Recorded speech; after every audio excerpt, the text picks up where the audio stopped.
Hi, good morning. This is Dr. Venu Agarwal, Director, Excel International Institute for Teachers Training, Bhopal.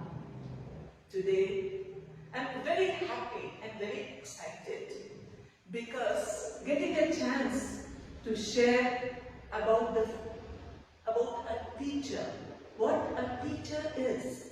As soon as I say the word teacher, there are some names which comes in the mind and which gives us a smile also.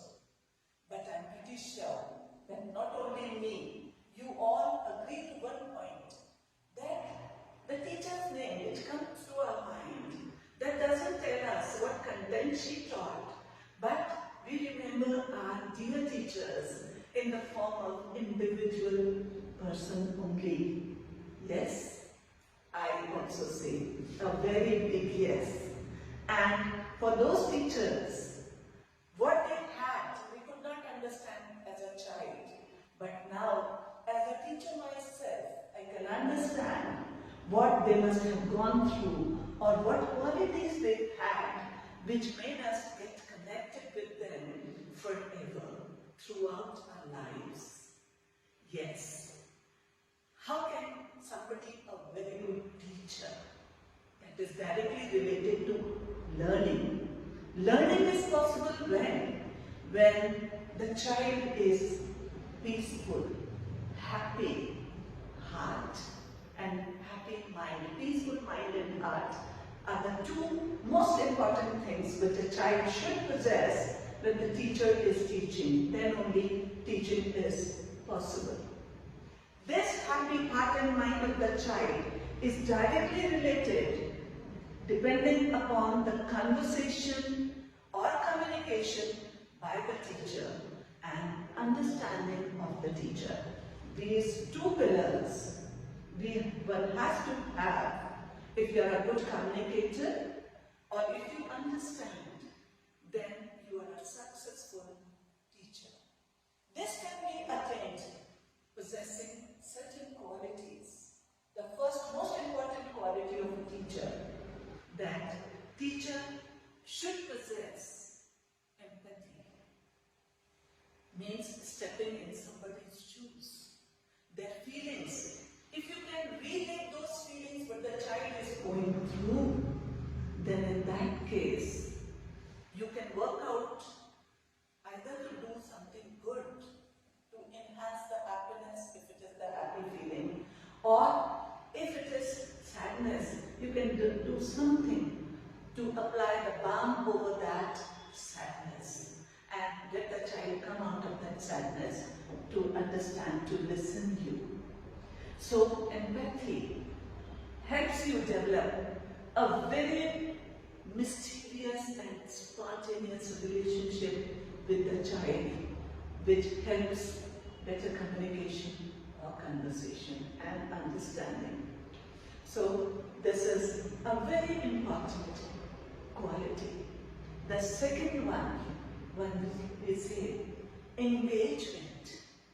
Engagement, the teacher should have the power, that creativity in her actions or his actions that can capture the attention of all the students, having that different outlook. If you can capture them, teaching gets very easy.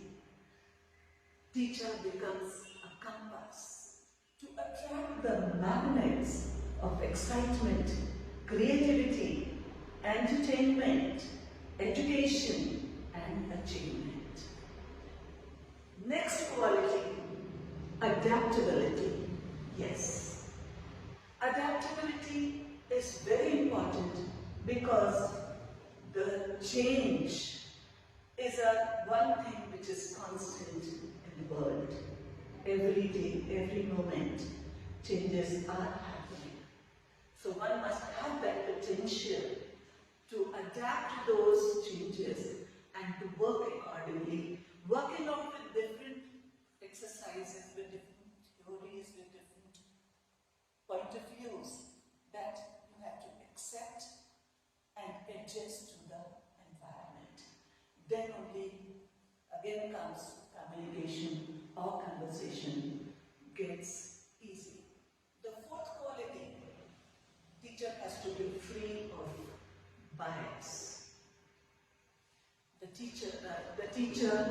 doesn't have to look about the physical appearance or the strata from which the child belongs to. To come into the picture for teaching learning process.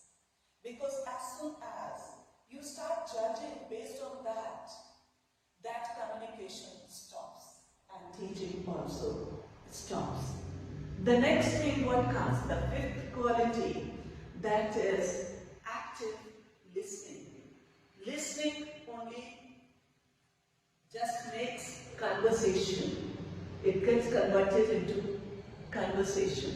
This is the only way where you can, when the other person can feel that you are respecting the individual, and that respect gives utter satisfaction to the individual. And with a peaceful mind and peaceful heart and happiness inside, the learning gets a very joyful process all together.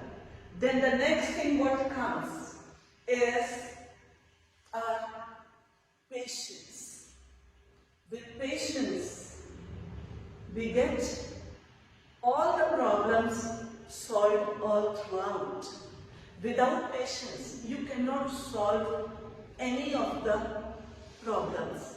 If you just go in a hurry-burry or a spontaneous reaction, then normally it doesn't come out. Or any problem comes, you get worried. Then you feel you can't do it. But if you think, then finally you get the solution, because every problem has a solution, but that comes only with patience. This patience is a strong tool to work with the different capabilities of the students, and then you can just teach them. Now, with these all points, what I feel, if these points are there with any of the person has got to be a very good teacher. Based on the Montessori, a very basic principle of Montessori is let the child work, do it, exercise, and then learn.